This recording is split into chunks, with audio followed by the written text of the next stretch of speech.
Hi there and welcome to Code Framer. In the last video, we saw why it is so important to understand data structures and algorithms for a developer. In this video, we will see what are the different types of data structures. The data structures can be broadly grouped into two categories. One is the primitive data structures, and another one is the non-primitive data structures. These data structures are basically segregated based on the data types which are provided by the programming language itself, and another set of data structures which are defined by the user. The data structure which is provided by the programming language is known as the primitive data structure, and the data structure which is created by the user is known as the non-primitive data structure. Now let's have a look at the common primitive data structures. They are integer, float, character, string, and Boolean. These primitive data structures are common to almost all programming languages. Have a look at the data types in Python video, which I have created to explain all these data types. You can get the link in the description and also in I section. You must already have a good understanding about all these basic data structures, as you must know Python programming language, as it is the prerequisite of this course. So now let us have a look at the non-primitive data structures. They are also known as user-defined data structures. So usually non-primitive data structures are constructed by using two or more primitive data structures. The non-primitive data structure can be divided into two categories. One is the linear data structure, and another one is the nonlinear data structure. So what is a linear data structure? In a linear data structure, the data is basically arranged in a linear sequential manner in the memory. This data structure can be either static or dynamic. So which means that the linear data structure can be further divided into two categories. One is the static data structure, and another one is the dynamic data structure. In a static data structure, the total number of memory locations allocated for the data structure is fixed at the compile time. But in the dynamic data structure, the associated memory location can change during the runtime. Example for the static data structure is the array data structure. And the examples of dynamic data structures are linked list, stacks, and queues. We will discuss all these data structures in detail in upcoming videos. For now, it is sufficient to understand these categories, because we will be learning about each and every data structure in detail throughout this course. Moving on, in a nonlinear data structure, a particular data entity is connected to several other data entities. They are not connected or organized sequentially. In nonlinear data structures, it is possible to connect one data item to more than one data item. Examples of these data structures are graphs and trees. We will discuss these data structures in depth during this course. If you are learning about types of data structures for the first time, then I am sure that you will be having a question in your mind: why we need so many different data structures? Can't we have a single data structure which could store data dynamically in different shapes and forms? Please remember that we need different data structures to store different forms of data in the memory. Storing all forms of data which may have different kinds of relations with each other may lead to different memory issues. Also, it will be difficult to access the data later. In order to avoid such issues during storage of data, we must use the appropriate data structure for a specific form of data. For example, as I explained in the previous video, the graph data structure works perfectly for applications related to maps. Similarly, a stack data structure can be extremely useful to check parentheses in various code editor tools. Stack data structure is also used in memory management. I have created videos related to memory management. Please find the link in the I section, or in the description. Similarly, all the data structures that you could see here have their own application, and based on the data and its relation to other data items, you can choose the appropriate data structure to store your data. I hope that you have understood the different types of data structure available, and why it is required to have different data structures to store different types of data.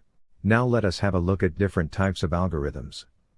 Before I begin to explain different types of algorithms, I want you to remember that, even if some of the concepts are not clear in this video, please do not worry about it, as I will explain each and every topic from this video quite extensively throughout this course.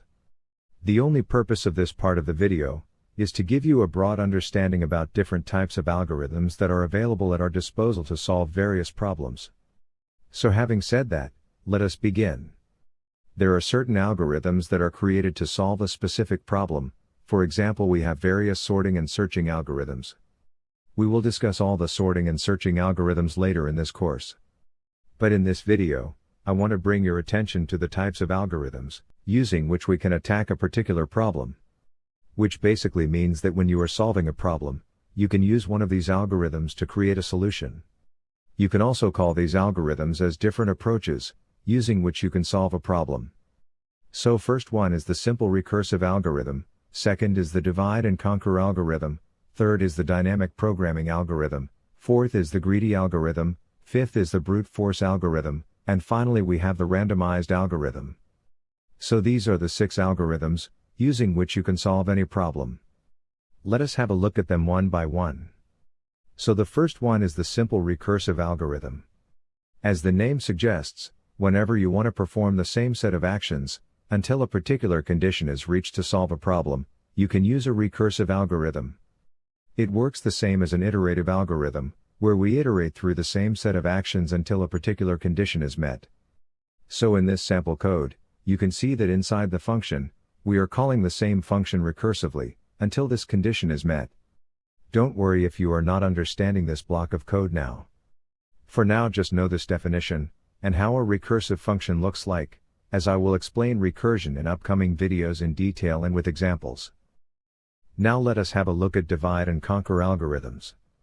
We can understand this approach in 2 parts. The first part is to divide the problem into small subproblems, which will be of the same type, and then solve all those subproblems recursively. The second part will be to combine the solutions of these smaller subproblems, and the combination of all these solutions will lead us to the solution of the main problem. We will understand about this approach in depth while learning about the sorting algorithms like merge sort and quick sort. Now let us understand about dynamic programming. This approach works on the principle of memoization, which means that the algorithm always remembers the past result, and it uses those past results to find a new result. This approach is mainly used for optimizing solutions. In fact, dynamic programming can be used to find the best possible solution to a problem. Let us not go into more details at this point, as we will understand this topic later in this course. The next algorithm is the greedy algorithm. These algorithms are also used to find the best solution to a problem. They also help us to find the optimized solutions. In this approach, we take the best outcome in the current scenario, without worrying about the future consequences.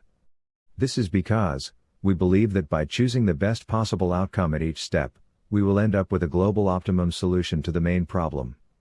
We will see a real-world example to understand how we use this algorithm on a daily basis. For now, let us move on. Next algorithm is the brute force algorithm. This is comparatively a simple approach to solve a problem. Using this algorithm, we can simply try to find the solution with all the possibilities, until a satisfactory result is achieved. For example, if you want to find a particular page in a book, then if you use brute force algorithm, then you must open each page one by one, until the desired page number is reached. So the brute force algorithm is mainly used to establish whether a genuine solution exists for a problem or not. After finding that the solution exists using a brute force algorithm, we can improve the result by using other algorithms. I hope that this is clear. The next algorithm is randomized algorithm. In this algorithm, we can use a random number on each step during the computation to make a decision. I am sure it will not make sense now, but we will learn about this approach while discussing quicksort algorithm. I hope that in this video, you were able to know different types of algorithms or approaches that are available at our disposal, to solve different problems. We will thoroughly understand all these algorithms in this course. So from the next video, we will start learning about recursion, and how we can use them to solve problems. Be ready for some hands-on as well. Thanks for watching and see you in the next video. If you like this video, then hit the like button, share it with other code lovers, and subscribe to Code Framer to learn more.